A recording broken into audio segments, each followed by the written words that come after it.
हमारे फेफड़े क्या काम करते हैं? Breathing in, breathing out. ये ज़रूरी है हमारे रेस्पिरेशन के लिए। बट अगर ये फेफड़े थोड़े कमज़ोर हो जाते हैं, मतलब सांस लेना थोड़ा डिफ़िकल्ट हो जाता है, इसके कारण कई है।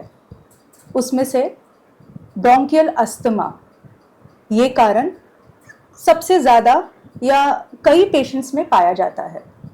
क्या होता है ब्रोंकियल अस्थमा? आज जानेंगे हेल्थ आशा में। नमस्कार एंड वेलकम टू हेल्थ आशा। मैं हूं डॉक्टर प्रिया देवलेकर, आपकी होस्ट एंड दोस्त। आज हम बात करने वाले हैं ब्रोंकियल अस्थमा के बारे में, जिसमें ब्रीदिंग डिफिकल्टी होती है, क्यों होती है और क्या लक्षण होते हैं, इसका ट्रीटमेंट क्या है, हम जानेंगे हमारे हेल्थ एक्सपर्ट के साथ। आज हमारे साथ जुड़े हैं डॉक्टर प्रसाद पडवल, जो सीनियर चेस्ट फिजिशियन है, जिन्होंने एमडी और DNB chest prestigious Grand medical college से किया है और काफ़ी हॉस्पिटल से अटैच्ड हैं इन एंड अराउंड मुंबई। ये आईसीयू इंचार्ज भी है और bronchial asthma, COPD, respiratory patients को ट्रीट करना इनका फोर्टे है। Sir, welcome to our show. Hello madam. Sir, as I started, bronchial asthma आपने भी आपके प्रैक्टिस में काफ़ी ऐसे पेशेंट्स देखे रहेंगे, और अस्थमा ये सब लोगों के ज़बानी है, याद है, और हर एक फैमिली में अस्थमा का एक पेशेंट है ही। क्या होता है अस्थमा? देखिए, ब्रोंकियल अस्थमा बहुत कॉमन चीज़ इंडिया में है, राइट। उसका होने का रीज़न है कि हमारे हवा में होने वाले बदलाव, राइट। क्योंकि वो सबसे ज़्यादा अफेक्ट करते हैं क्लाइमेट चेंज। हाँ, क्लाइमेट चेंज पे। अस्थमा मतलब अस्थमा को अस्थमा क्यों बोलते हैं? क्योंकि वो अफेक्ट करता है अपने फेफड़ों की बहुत सारी नलियों पे, उसको ट्रकेब्रोंकियल ट्री बोलते हैं। नॉर्मली अस्थमा का डेफिनेशन देखा जाएगा तो it's a chronic inflammatory disease of the airway affecting because of the allergens, right. मतलब मेनली फेफड़ों की नलियों में सूजन डेवलप हो जाती है, उसके वजह से वो बहुत सारी चीज़ें प्रोड्यूस करता है। पेशेंट्स को बहुत सारे सिम्टम्स दिखते हैं। पेशेंट को छाती में जकड़न महसूस होना, खांसी आना, बहुत सारा बेसिकली चलने में फेफड़ों में दर्द होना, आगे कोई भी मतलब सीढ़ियाँ चढ़ना, एक घर के रोज काम करते हुए सांस लेने में दिक्कत होना, सांस फूलना, राइट। ये सब चीज़ें उसकी लक्षण है अपने। इंडिया में बहुत सारा बेसिकली अस्थमा बढ़ने का कारण सबसे ज़्यादा है एनवायरमेंटल पोल्यूशन। कभी कभी उसकी जेनेटिक भी कॉज हो सकते हैं। अगर आपके माताजी, पिताजी, दादी, दादा को कुछ अस्थमा रहेगा तो बहुत बार जेनेटिकली वो अपने आप पेशेंट्स में भी दिखना शुरू हो जाता है। बट वो सिर्फ एक ही कारण नहीं रहता, उसके साथ उनके मतलब बड़े होते होते होने वाले बदलाव, मतलब बहुत सारा एक्सरसाइज कम होना, बहुत सारे खाने पीने में बदलाव। आजकल बच्चों में अस्थमा बहुत बढ़ना शुरू हुआ है क्योंकि देखा जाएगा तो ये प्रोसेस फूड का होना, तली हुई चीजें ज्यादा होना, कम एक्सरसाइज करना, ये सारी चीजें अस्थमा के लिए रिस्पॉन्सिबल है अपने। सेकेंड थिंग अपना पोल्यूशन, राइट। हम लोग देखे जाएंगे तो अर्बन पॉपुलेशंस में अगर देखा जाएगा तो मुंबई में अस्थमा ज्यादा है एज कम्पेयर टू गांव में, बिकॉज पोल्यूशन ज्यादा है। हम लोग जो इनहेल कर रहे हैं अपना, जो एक्सटर्नली जितने सारे पोल्यूशन से ये केमिकल्स हम लोग इनहेल कर रहे हैं, वो रीजन है ये अस्थमा को और बढ़ने के लिए। बहुत सारी चीजें एनवायरमेंटल चेंजेस से रिलेटेड है, और बेसिकली अननोइंगली, मतलब अभी ये अप्रैल मई में बारिश का शुरू होना, राइट, विंटर सीजन में कभी भी बारिश का शुरू होना, ये सब चीजें रिस्पॉन्सिबल है। हम ट्रिगर करती है, डेफिनेटली वो ट्रिगर करती हैं, वो फेफड़ों में सूजन बढ़ाती हैं और उसके वजह से अस्थमा बढ़ता है। बहुत सारा ये कोविड इन्फेक्शन के बाद में एक पर्टिकुलर वायरल इन्फेक्शन रहता है, आरएसवी, रेस्पिरेटरी सिंसाइटियल वायरस रहता है, which are known to cause asthma prevalence increase. So उसके वजह से भी फेफड़ों में सूजन बढ़ने के बाद अस्थमा बढ़ता है। सो अस्थमा के बहुत सारे कारण हैं और इसके वजह से इंडिया में बहुत सारा बढ़ना भी शुरू हुआ है। अच्छा, हम लोग देखा जाएगा तो एक प्रिवेलेंस रहता है, so almost 2 to 3 million populations are affected because of asthma. That's a huge number. That's a huge number. I think sir ने काफ़ी इम्पॉर्टेंट बात कही कि ये हमारे पोल्यूशन और हमारा क्लाइमेटिक चेंज काफ़ी इम्पॉर्टेंट है। आपने सर आपके जस्ट जब भी आप इंट्रोडक्शन भी दे रहे थे, आपने कहा कि ये चिल्ड्रन में थोड़ा स्पेसिफिक या इसके प्रमाण बढ़ रहा है। क्या ये एज स्पेसिफिक या जेंडर स्पेसिफिक या एज ग्रुप स्पेसिफिक है? यस, सो इन जनरल देखा जाएगा तो इंडिया में 1 to 2% पॉपुलेशंस को अस्थमा है ही। उसमें से भी देखा जाएगा तो 5 to 11 जो एज ग्रुप है उसमें 5% प्रिवेलेंस ज्यादा है, मतलब अच्छा। 5% children population are more affected asthma. Yes. तो बच्चों में अस्थमा का डेफिनेटली प्रेजेंस ज्यादा है एडल्ट से। सेकेंड थिंग हम लोग देखा जाएगा तो जेंडर के हिसाब से यंग बच्चों में, मतलब young boys are more affected, अच्छा। बिकॉज उनके एयरवेज स्मॉल रहता है, more Correct. Hyper responsive, hyper activities रहते हैं अपने, सो इसके लिए। एडल्ट्स में देखा जाएगा तो फीमेल्स हैव मोर अस्थमा, अच्छा। Because of basically many hormonal changes. हाँ। सो ये प्रिवालेंस है, मोर और लेस इट्स 19-20 का फर्क रहता है, 20 का, लेकिन ये ज्यादा देखा जाता है इन लोगों में। चाइल्डहुड में ही सर अगर है अस्थमा किसी बच्चे को, तो क्या ये टिल अडल्ट रहेगा?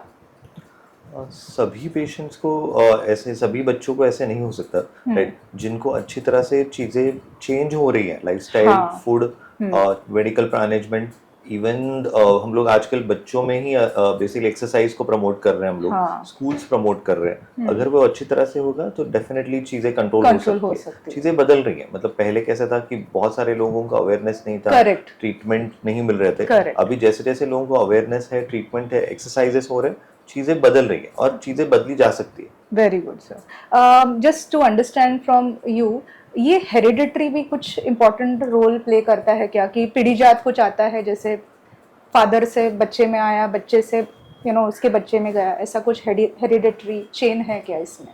हेरिडेटरी कंपोनेंट डेफिनेटली अस्थमा में है, राइट। बहुत सारे लोगों को अगर उनके क्रिस क्रॉस, मतलब मेन क्या है, अगर किसी को मामा को, किसी को दादी को अस्थमा रहेगा तो उनके फैमिली में और उनको, वो लोगों को अस्थमा होने का प्रमाण ज्यादा दिखता है, बिकॉज जेनेटिक बेसिक प्रिवेलेंस रहता है अपना। इसमें लाइफस्टाइल का भी एडिशनल रोल है, लाइफस्टाइल, मेडिकेशन, एनवायरमेंटल एक्सपोजर, ये सब कंट्रीब्यूट करके वो अस्थमा में डेवलप होता है। सिर्फ जेनेटिक का होना काफी नहीं है, बट जेनेटिक्स प्रीडिस्पोज ज्यादा करता है।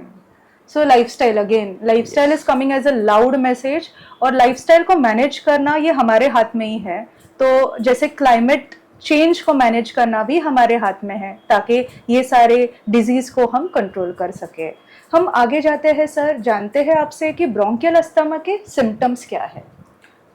सो ब्रोंकियल अस्थमा एक मतलब ब्रोंकियल अस्थमा का एक पूरा स्पेक्ट्रम है। किसी भी पेशेंट को एक पर्टिकुलर सिम्टम्स नहीं होते, और उसके हिसाब से हम लोग ब्रोंकियल अस्थमा को डिवाइड भी करते हैं। ब्रोंकियल अस्थमा कभी कभी खांसी के तरफ से भी मतलब प्रोड्यूस हो सकता है, मतलब दिख सकता है अपना, इसको कफ वेरिएंट अस्थमा बोलते हैं। अगर किस पेशेंट को बहुत बार खांसी हो जाती है तो वो भी अस्थमा का एक टाइप है। उसके बाद में सांस लेने में तकलीफ, फेफड़ों में जकड़न होना, दूसरी चीज बेसिकली बहुत सारा मतलब सीढ़ियां चढ़ने ना होना, ये सब अस्थमा के लक्षण है।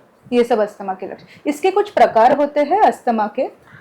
अस्थमा को हम लोग 2 से 3 कैटेगरीज में डिवाइड करते हैं। फर्स्ट में आता है अस्थमा का कारण क्या है, उसको बेसिकली कॉज रिलेटेड अस्थमा बोलते हैं। अगर एलर्जिक है, नॉन एलर्जिक है, राइट। एलर्जिक अस्थमा अगर एलर्जी के वजह से है, मतलब बेसिकली बॉडी हाइपर सेंसिटिविटी हो जाता है, लंग्स एलर्जेंस को रिस्पॉन्ड करते हैं, तो एलर्जिक अस्थमा है। Non allergic infective asthma category में हो सकता है अपना, इसको न्यूट्रोफिलिक अस्थमा कैटेगरी भी बोल सकते हैं हम लोग, वो हो गया। सेकंड, उसके सिवियरिटी के बेसिस पे भी अस्थमा को हम लोग डिवाइड कर देते हैं। एक इंटरमिटेंट है, माइल्ड है, मॉडरेट है, सीवियर अस्थमा। ओके, सो इंटरमीडिएट लेवल या इंटरमिटेंट लेवल जो होता है, सीवियर अस्थमा होता है, इसको कैसे हम पहचाने, या एक ले पर्सन के लिए आप क्या मैसेज देना चाहते हो कि कैसे पहचान सकते हैं?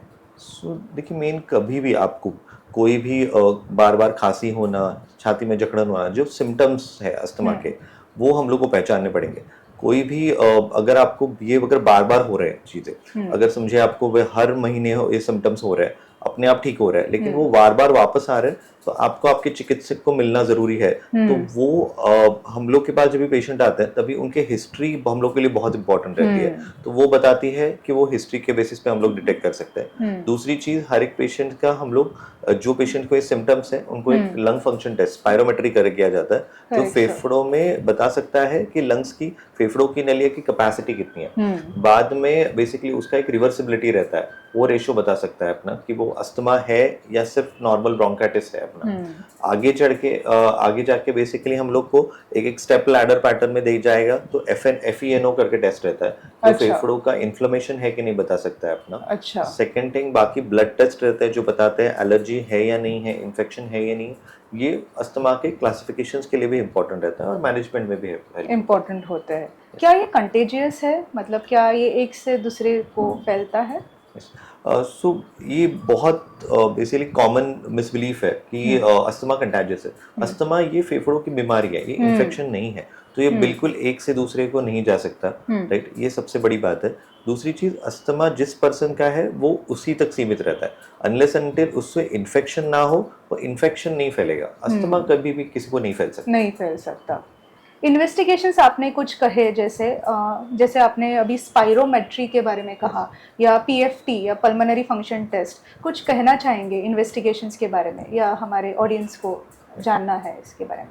सो PFT is pulmonary function test, मतलब फेफड़ों का पूरा एनालिसिस, राइट। इसमें 3 कंपोनेंट आते हैं। एक स्पायरोमेट्री करके रहता है। स्पायरोमेट्री ये एक लैपटॉप बेस्ड नॉर्मल टेस्ट रहता है, जिसमें आपको वो मशीन में सांस लेना है। हाँ। आपके वजन, जेंडर, हाइट के हिसाब से एक एल्गोरिदम फॉर्म होगा जो कितनी कैपेसिटी होनी चाहिए, और आप जब भी उसमें ब्रीथ करेंगे तो हम लोग वो कैपेसिटी से जज कर पाएंगे कि कितना हम लोग उसके पहुंच रहे हैं। नॉर्मली 80 to 100% में चाहिए हम लोग। हाँ। तो अगर पहुंच पा रहे हैं कि नहीं पा रहे, उसके हिसाब से प्रॉब्लम है, ऑब्स्ट्रक्शन है, रेस्ट्रिक्शन है, और कितना है वो हम लोग जज कर लेंगे। उसके हिसाब से हम लोग आपको अस्थमा को क्लासीफाई भी कर देंगे, ट्रीटमेंट भी होंगे। और इवन बहुत सारे टाइम हम लोग ये रेगुलर इंटरवल 6 मंथ्स 1 ईयर में रिपीट करके हम लोग ने कितना इम्प्रूवमेंट किया है, कितना नहीं इम्प्रूवमेंट हुआ है, एक्सरसाइज बढ़ाने की जरूरत है नहीं है, दवाई बढ़ाने की जरूरत, ये सब चीजें उससे देख सकते हैं। ओके। सेकंड इज उसमें आ जाता है बेसिकली डीएलसीओ करके, इट्स लाइक अ डिफ्यूजन। डीएलसीओ एक पार्ट रहता है जिधर बेसिकली हम लोग एक गैस को बेसिकली फेफड़ों के जरिए भेजते हैं, तो वो बता सकता है कि फेफड़ों में गैस कितना ले पा रहे हो। नॉर्मली अस्थमा के सीवियर केसेस में हम लोग को करना पड़ता है, क्योंकि अस्थमा एक COPD, chronic obstructive pulmonary disease की तरफ जाता है, तो उस कंडीशन में हम लोग को करना पड़ता है। बाद में एक्सरसाइज टेस्टिंग, हम लोग को ये समझना पड़ेगा कि फेफड़ों का कोई भी बीमारी रहेगी तो फेफड़ों तक सीमित नहीं रहती। वो फेफड़ों के बाहर तक एक्स्ट्रा पल्मोनरी भी लिमिटेशन रहता है। तो एक्सरसाइज टेस्टिंग हम लोग को बता सकता है कि कार्डियोपल्मोनरी एक्सरसाइज लेवल्स कितने हैं, और उसके हिसाब से हम लोग उनको डिफरेंशिएट करते हैं। तो ये सबको मिला के पल्मोनरी फंक्शन टेस्ट बनता है। ओके, सो पीएफटी एक टेस्ट है, और कोई जांच है इसके लिए? ये ब्लड टेस्ट अपने एलर्जी टेस्टिंग्स, और उसमें हम लोग देख सकते हैं कि एलर्जी कौन से है। Ideal is skin prick allergy testing, उसमें हम लोग 200 एलर्जेंस को चेक करते हैं, 100 फूड, 100 डस्ट और एनवायरमेंटल्स। और सेकंड इज FeNO करके रहता है, एक छोटा सा मशीन रहता है उसमें, उसमें हम लोग ब्रेथ एनालाइज करते हैं। सो लंग्स में इन्फ्लेमेशन कितना है वो डिसाइड हो जाता है। अच्छा सर, आपने सीओपीडी को टच किया जस्ट अभी कहते हुए, तो सीओपीडी और अस्थमा ये लिंक कितना, आई मीन कैसे आप लिंक करोगे इनको? सो इंडियन सिनारियो में बहुत सारे जो अस्थमा पेशेंट्स हैं, मतलब जो बहुत अर्ली एज ग्रुप में अस्थमा है, वो धीरे धीरे सीओपीडी की तरफ जा रहे हैं, जो अच्छी बात नहीं है, राइट। इसको अस्थमा सीओपीडी ओवरलैप बोलते हैं। अस्थमा सीओपीडी ओवरलैप क्यों होता है? क्योंकि अस्थमा को अगर कंट्रोल में ना किया गया तो, अस्थमा और सीओपीडी में अगर डिफरेंस क्या है, तो अस्थमा ये फेफड़ों की कंडीशन है, उसमें फेफड़ों की जो नलियां रहती है वो रिवर्सिबल रहती है। सीओपीडी में जो रिवर्सिबिलिटी निकल जाती है, फेफड़ों की नलियां स्टिफ हो जाती है, वो रिवर्सिबिलिटी हम लोग लूज करते हैं, लंग स्टिफ हो जाते हैं अपना। सो ये अस्थमा का प्रोग्रेशन बोल सकते हैं हम लोग, राइट। सीओपीडी एक लॉन्ग स्टैंडिंग कंडीशन है जो लंग्स को तो अफेक्ट करता है, लंग्स के बाहर एक्स्ट्रा पल्मोनरी मसल्स, आपके हार्ट, सबको अफेक्ट करेगा, and it's a long term problem for us. India is almost second and almost third in the COPD related mortality cases, and that is the most alarming global burden in India. COPD मतलब chronic obstructive pulmonary disease, ये भी lung related ही disease है। ज्यादातर अगर देखते हैं तो asthma और COPD को जोड़ा जाता है, या काफी सारे पेशेंट्स के ये दो सिम्टम्स एक साथ भी दिखे जाते हैं। तो सर ने काफ़ी अच्छे से डिफरेंशिएटिंग फैक्टर्स हमें बताए। सर ने इन्वेस्टिगेशंस में जांच भी बताई जो की जाती है इन टर्म्स ऑफ अस्थमा। बहुत लाउड मैसेज किया गया था ऑन लाइफस्टाइल एडजस्टमेंट, और लाइफस्टाइल को मेंटेन करना है। लाइफस्टाइल डिसऑर्डर्स में कौन से ऐसे पेशेंट्स हैं जिनको अस्थमा के प्रमाण, लाइफस्टाइल डिसऑर्डर्स मतलब डायबिटीज़ या फिर हाइपरटेंसिव, क्या इनको भी अस्थमा होता है? डेफिनेटली जो मेटाबॉलिक मतलब लाइफस्टाइल डिसऑर्डर्स रहते हैं, डायबिटीज, अस्थमा, ये डायबिटीज, ब्लड प्रेशर, इनको डेफिनेटली अस्थमा होने के चांसेस है। बट मेन इम्पोर्टेंट है ओबेसिटी, यस। जो डायबिटीज और ब्लड प्रेशर के पेशेंट्स हैं, उनको अगर ओबेसिटी रहेंगे तो उनका वेट ज्यादा रहेगा। वेट ज्यादा रहेगा मतलब फैट सेल्स ज्यादा है, फैट सेल्स वो डायरेक्टली प्रोपोर्शनल अस्थमा से, क्योंकि उसमें एक इंटरल्यूकिन 6 रिलीज हो जाता है, वो अस्थमा के लिए डायरेक्टली है। So weight gain has direct proportion है अस्थमा से। आपका वेट अगर कंट्रोल में रहेगा, अस्थमा आपका कंट्रोल में रहेगा। काफ़ी क्लियर मैसेज आया आपसे सर। अस्थमा को कैसे ट्रीट किया जाता है? हमें ऐसे काफ़ी पेशेंट्स के सवाल आए हैं, क्या अस्थमा ठीक हो सकता है या नहीं, या लाइफ लॉन्ग मुझे अस्थमा के साथ रहना है? क्या कहेंगे सर आप? सो देखिए, अस्थमा कोई इन्फेक्शन नहीं है जो 10 दिन में ठीक हो जाए। अस्थमा मतलब कंट्रोल हो सकता है, डेफिनेटली कंट्रोल हो सकता है, राइट। बट अस्थमा कभी पूरी तरह से 100% कंट्रोल मतलब एलिमिनेट नहीं हो सकता। और अस्थमा को पूरी तरह से कंट्रोल कर सकते हैं। अस्थमा के साथ आप मैराथन भाग सकते हैं, अस्थमा के साथ आप स्विमिंग कर सकते हैं, अस्थमा के साथ आप एवरेस्ट पे भी चढ़ सकते हैं। तो सब कुछ हो सकता है, लेकिन अस्थमा को कंट्रोल करना चाहिए। आइदर उसके लिए आपको लाइफस्टाइल कंट्रोल करनी पड़ेगी, मेडिसिन प्रॉपरली लेने पड़ेंगे। मेडिसिन को धीरे धीरे कम कर सकते हैं हम लोग, लेकिन वही प्रोपोर्शन में आपको एक्सरसाइज बढ़ाना है, राइट। ये दोनों को अगर बैलेंस करें तो अस्थमा पूरी तरह से कंट्रोल हो सकता है। सो ये कंट्रोल हो सकता है। आपने जब ये कंट्रोल कहा, आपने कहा एक तो एक्सरसाइज और फिर कहा मेडिसिन। हम आते हैं मेडिसिन की तरफ, मेडिसिन की से मैनेज करने की तरफ। कैसे मैनेज किया जाता है? एंटीबायोटिक्स या कौन से ऐसे मेडिसिन है जो दिए जाते हैं? और हमारे पेशेंट्स काफ़ी इन्हेलर्स भी लेते हैं, थोड़ा टच करेंगे आप इस टॉपिक पर? यस, सो मेडिसिन्स इन अस्थमा। तो देखिए, कोई भी अस्थमा सिचुएशंस में हम लोग को सबसे जरूरी रहता है ब्रोंकोडायलेटर्स। ब्रोंकोडायलेटर्स ये दवाई रहती है जो फेफड़ों की नलियों को खुलाती है। हाँ। उसके 2 प्रकार है। जो पंप से लिए जाते हैं उसमें भी 2-3 प्रकार रहते हैं। एक बेसिकली जो एक छोटा सा कैप्सूल एक रोटाहेलर में डाल के लेना रहता है, नेबुलाइजर में। इसको ड्राई पाउडर इनहेलर बोलते हैं, क्योंकि वो पाउडर फॉर्म में फेफड़ों में नहीं जाता है अपना, और फेफड़ों को नलियों में फर्क करता है अपना। दूसरा है इनहेलर फॉर्मेट। इनहेलर में कैसा रहता है, वो एक जेट स्प्रे से जाता है। वो बेसिकली बहुत बार उसका better version dry powder inhaler का बताया जाता है, राइट। उसमें आइदर हम लोग वो स्पेसर के थ्रू ले सकते हैं, नहीं तो डायरेक्ट ले सकते हैं। Third is nebulisation. नेबुलाइजेशन में वो मिस्ट फॉर्म में कन्वर्ट हो जाता है और फेफड़ों में जाता है। ये तीनों फॉर्म ऑफ इनहेल मेडिसिन है, जिसमें बहुत सारी चीजें फेफड़ों में जाती है और ब्रोंकोडायलेट करती है। ये एक चीज हो गया। उसके बाद में दवाई रहती है, राइट, डेरिफाइलिन, डॉक्सोफाइलिन, ये सब मेडिसिन रहते हैं जो फेफड़ों की नलियों को खुलाने का काम करते हैं। इन दोनों के कॉम्बिनेशन में हम लोग के फेफड़ों को नलियों को खुलाएंगे। उसके बाद में उसका कारण क्या है, अगर इन्फेक्शन है और एलर्जी है, उन दोनों को कंट्रोल करेंगे। एलर्जी के लिए भी बहुत सारे मेडिसिन है अपने पास, और बहुत सारे कॉम्बिनेशन है। पेशेंट्स को आजकल हम लोग इंडिविजुअलाइज मेडिसिन देते हैं। हर एक पेशेंट के स्वरूप के ऊपर से, उसके जो सिम्टम्स है, उसके जो कारण है, उसके हिसाब से, और उनके बाकी चीजें, मतलब उनको जो डायबिटीज, ब्लड प्रेशर, उनका जो मोटापा है, बाकी सब चीजों को ध्यान में रख के ही चीजें देंगे। सबसे जरूरी है हम लोग को दवाई से होने वाले एसिडिटी। बहुत बार एसिडिटी भी बहुत सारा कारण रहता है और कॉमन ट्रिगर रहता है आजकल के जमाने में, जो अस्थमा को ट्रिगर कर सकता है। तो ये सबको ध्यान रख के पेशेंट का एक ट्रीटमेंट प्रोटोकॉल बनाया जाता है जो इंडिविजुअलाइज्ड है। आजकल हम लोग कॉमन मेडिसिन नहीं देते। It's individualised medicine type. तो हर एक को उसके जरूरत के हिसाब से ही मेडिसिन दिए जाते हैं, और लिमिटेड मेडिसिन जाएंगे। उसके हिसाब से जब भी उनका अस्थमा कंट्रोल होगा, हम लोग उनको एक्सरसाइजेस ऐड कर देंगे। एक्सरसाइज में भी बहुत प्रकार है, जैसे फेफड़ों का लंग एक्सपांशन एक्सरसाइजेस रहते हैं अपने, मेनली उनके moderate level of aerobic exercises. ये सब एक्सरसाइजेस उनके लिए जरूरी है, उनके धीरे धीरे कैपेसिटी, लंग कैपेसिटी को इंक्रीज करने के। एब्सोल्युटली। सो धीरे धीरे मेडिसिन को हम लोग कम करेंगे, एक्सरसाइजेस को बढ़ाएंगे। अच्छा, हम जब इनहेलर लेते हैं तो कब लेना है वो? हमने देखा है पेशेंट्स को लेते हुए, तो जब सांस लेते टाइम लेना है या सांस छोड़ते टाइम, और क्या होता है वो रूल, क्या अप्लाई करना होता है जब भी हम कोई इनहेलर रखते हैं? सो मैं जैसे कॉमन डेमोन्स्ट्रेशन आपको दे देता हूँ कि कैसे हम लोग को इनहेलर लेना चाहिए। नॉर्मली हम लोग देखा जाएगा तो इनहेलर सबसे बड़ा रहता है। इनहेलर में कैसा रहता है, बहुत बार पहले एक डोज काउंटर रहता है, उसमें हम लोग दिखा सकते हैं कि डोज कितना होना चाहिए और कितना बचा है, कितना नहीं है।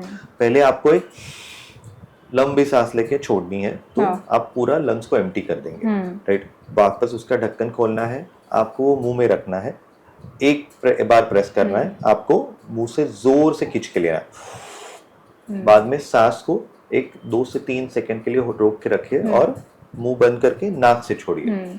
तो इससे क्या होगा, आपका एक पफ फेफड़ों में चला जाएगा, मेडिसिन भी एब्जॉर्ब हो जाएंगे, और उसको आप जब नाक से छोड़ेंगे तभी वो बेसिकली वापस रिबाउंड भी हो जाएगा, और आइदर साइनसेस नहीं तो एयरवेज को और हेल्प करेगा आपका, राइट। हर बार कोई भी पफ लेने के बाद, नेबुलाइजेशन ना रोटा कैप्स लेने के बाद सबसे जरूरी है गरारा करना, खुला करना। उससे क्या रहेगा, जो मेडिसिन जो मुंह में है वो निकल जाएगा और उसके साइड इफेक्ट नहीं होंगे, राइट। तो नॉर्मली ये डायरेक्टली इसको मीटरडोज इनहेलर बोलते हैं, हाँ। कॉमनली यूज हुआ जाता है। और पंप ऐसा, मतलब आपने जैसे पहले बताया कि पंप कभी भी बंद नहीं होता, ऐसे नहीं है, कब बंद हो सकता है, तो उसके लिए हम लोग को कोशिश करनी पड़ेगी। दूसरी चीज है स्पेसर के साथ लेना, तो एक स्पेसर करके डिवाइस रहता है जो हमें मुंह में रखते हैं, उसको इनहेलर अटैच करते हैं और वो मेडिसिन लिया जाता है। इसमें कैसे रहता है, स्पेसर के और इनहेलर की वजह से उसकी कार्यक्षमता बढ़ती है। अच्छा। मतलब जो नेबुलाइजर से होने वाला ड्रग मेडिसिन है वो उससे भी होगा ऐसे। अच्छा, वैसे दिया जाता है।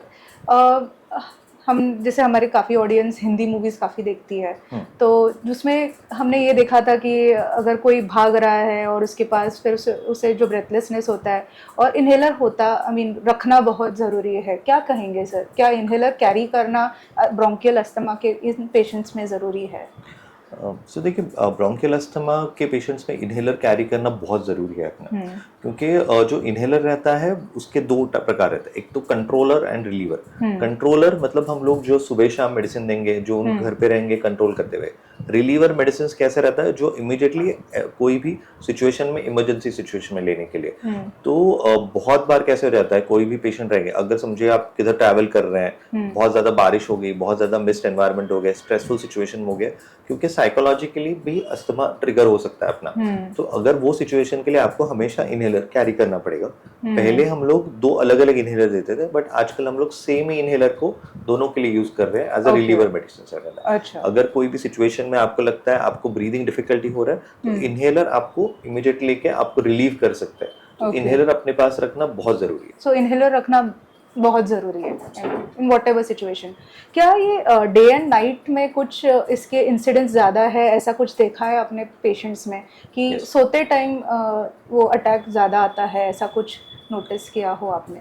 सो इवनिंग टाइम और नाइट टाइम सिम्टम्स बहुत ज़्यादा देखे गए हैं अस्थमा में, क्योंकि मेनी टाइम्स जब भी आप लेटते हैं तो एक गैस्ट्रोइसोफेजियल रिफ्लक्स आता है, आप शाम को थके हुए रहते हैं, आपके लंग्स आपको पूरी तरह से सपोर्ट नहीं कर पाते। तो ये सब चीज़ें रात को इवनिंग टाइम जब भी टेम्परेचर ड्रॉप होता है तो चीज़ें बहुत ज़्यादा दिखना शुरू हो जाती है, क्योंकि अस्थमा डायरेक्टली प्रोपोर्शन है बेसिकली टेम्परेचर से, एक्सरसाइज से, एसिडिटी से डायरेक्टली प्रोपोर्शन है। तो ये सब सिचुएशन में ज़्यादा देखा गया है। मॉर्निंग में वो कम देखा गया है, क्योंकि बॉडी हार्मोनल चेंजेस रहते हैं, बॉडी में अपने कैटेकोलामाइन्स करके हार्मोन्स रहते हैं, जो स्ट्रेस हार्मोन्स ज्यादा रहते हैं और बॉडी के हार्मोन मतलब बॉडी क्लॉक के हिसाब से वो ज्यादा हेल्पफुल रहते हैं मॉर्निंग आवर्स में। ओके, तो ये प्रमाण उस हिसाब से 4-4-4 ऐसा कुछ रूल होता है?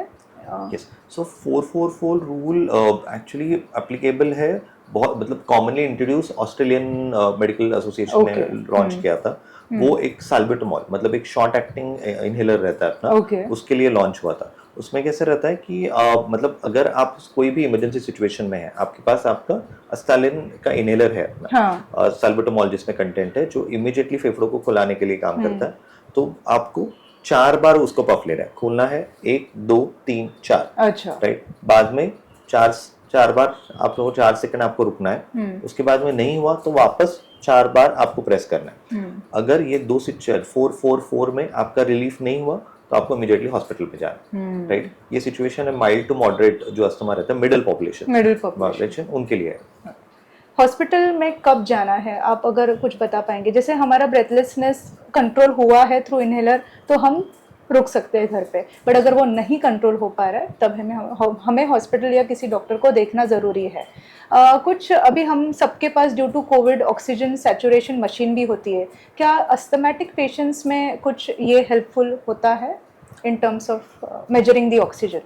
Definitely madam. सो अस्थमा में ऑक्सीजन लेवल फ्लक्चुएशन एक्सपेक्टेड नहीं है, राइट। अगर आप अस्थमैटिक हैं एंड आपका ऑक्सीजन लेवल फ्लक्चुएट हो रहा है तो मतलब डेफिनेटली आपको हॉस्पिटल नहीं तो चिकित्सक की जरूरत है। देखिए, सबसे इम्पोर्टेंट ऑक्सीजन लेवल्स मतलब नॉर्मली हम लोग एक्सपेक्ट कर रहे हैं 92 to 95 के बीच में सबका होना ही चाहिए। कोई भी सिचुएशन में आप घर पे हैं, आपको सांस लेने में तकलीफ हो रही है, खांसी हो रही है, आपको अस्थमा, आपके सिम्टम्स बढ़ रहे हैं और उसके साथ आप कोई भी ऑक्सीजन लेवल आप चेक करते हैं और आप देख रहे हैं आपका 92 के नीचे ऑक्सीजन लेवल जा रहा है, तो पहले आपको आपका इनहेलर नहीं तो नेबुलाइजेशन लेना है, वो तो लेना ही है आपको, राइट। उसके बाद में आप 5-10 मिनट वेट कीजिए।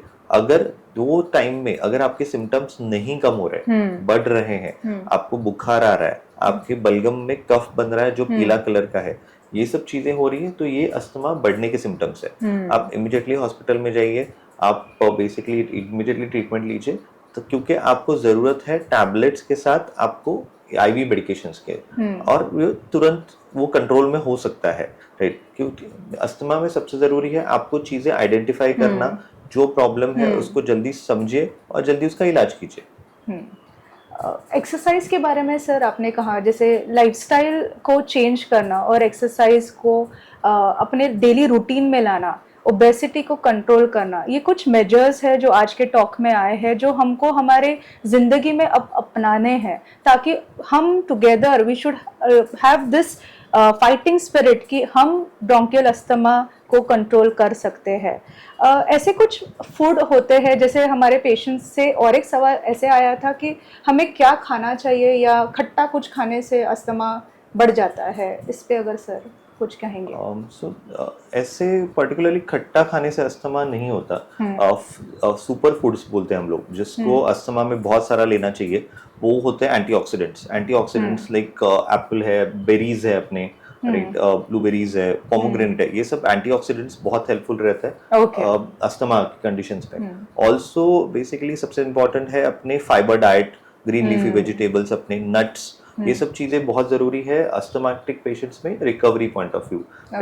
कोई भी एक्टिव अस्थमा सिचुएशन में हम लोग कंसिडर करते हैं कि आप दूध वाली चीजें, बेकरी प्रोडक्ट्स, शक्कर वाली चीजें, ये सब चीजें अवॉइड कीजिए, क्योंकि वो डायरेक्टली प्रोपोर्शनल है इन्फ्लेमेशन से, राइट, तो वो अवॉइड कर सकते हैं। ओके, सर ने एक सिंपल तरीके से हमें ये बताया कि हमें लाइफस्टाइल को अपने मेंटेन करना काफ़ी ज़रूरी है, और एक क्लियर मैसेज ये आया है कि लाइफस्टाइल चेंज करो, अस्थमा का सही तरीके से जांच कीजिए, आपके जो कंसल्टिंग डॉक्टर हैं उनको दिखाना है, सर जैसे ही एक्सपर्ट चेस्ट फिजिशियन के पास जाना है, आपके डाइटरी फैक्टर्स, आपकी एक्सरसाइज रूटीन, ये अस्थमा को हेल्प करती है।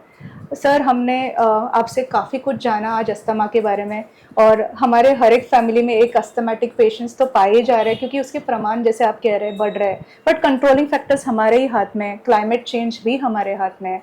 आप आज आए सर, और हेल्थ आशा में आपका कीमती वक्त दिया और एक्सेप्ट किया to be our speaker. Thank you so much sir, thank you so much.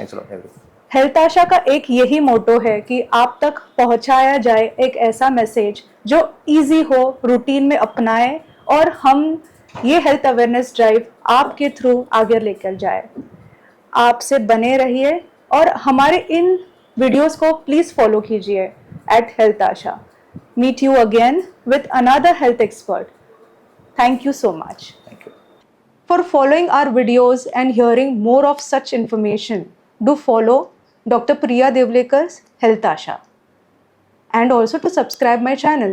If you require any specific health topic to be covered in my talk show, do let me know. Thank you.